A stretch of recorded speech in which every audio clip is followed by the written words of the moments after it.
Chapter 7. Back when Florida was wild, when it consisted of nothing but palmetto trees and mosquitoes so big they could fly away with you, Miss Franny Block started in, and I was just a little girl no bigger than you. My father, Herman W. Block, told me that I could have anything I wanted for my birthday. Anything at all. Miss Franny looked around the library. She leaned in close to me. I don't want to appear prideful, she said, but my daddy was a very rich man. A very rich man. She nodded and then leaned back and said, and I was a little girl who loved to read.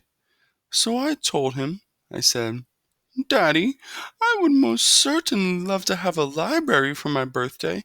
A small little library would be wonderful. You asked for a whole library? A small one, Miss Franny nodded.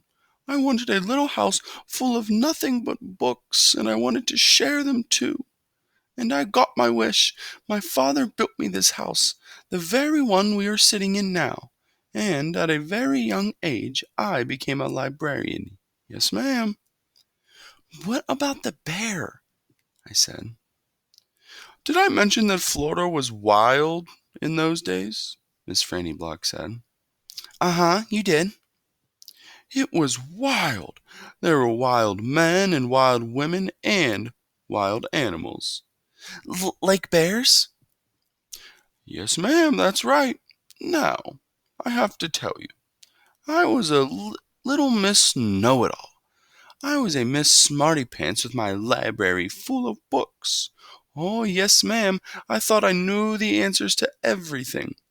Well, one hot Thursday I was sitting in my library with all the doors and windows open and my nose stuck in a book, when a shadow crossed the desk. And without looking up, yes, ma'am, without even looking up, I said, Is there a book I can help you find? Well, there was no answer, and I thought it might have been a wild man or a wild woman, scared of all these books and afraid to speak up. But then I became aware of a very peculiar smell, a very strong smell.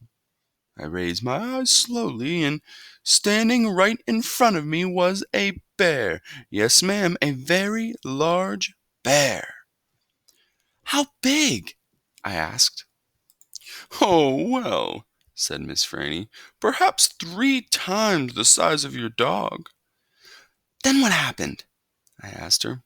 Well, said Miss Franny, I looked at him and he looked at me. He put his big nose up in the air and sniffed as if he was trying to decide if a little Miss Know-It-all librarian was what he was in the mood to eat.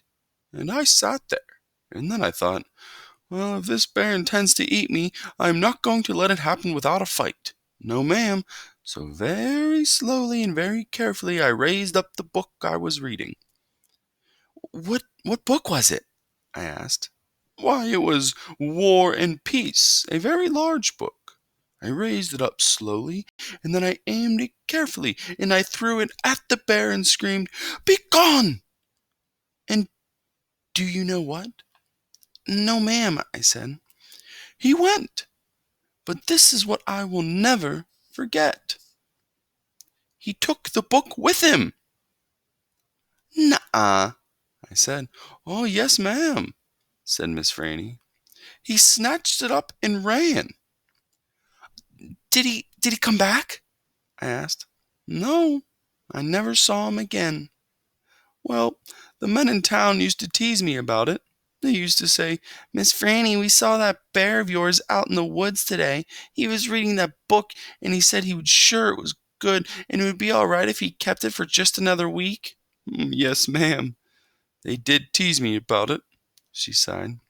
I imagine I'm the only one left from those days. I imagine I'm the only one that even recalls that bear. All of my friends, everyone I knew when I was young, they are all dead and gone. She sighed again. She looked sad and old and wrinkled. It was the same way I felt sometimes, being friendless in a new town and not having a mamma to comfort me. I sighed too. Winn-Dixie raised his head off his paws and looked back and forth between me and Miss Franny. He sat up then and showed Miss Franny his teeth.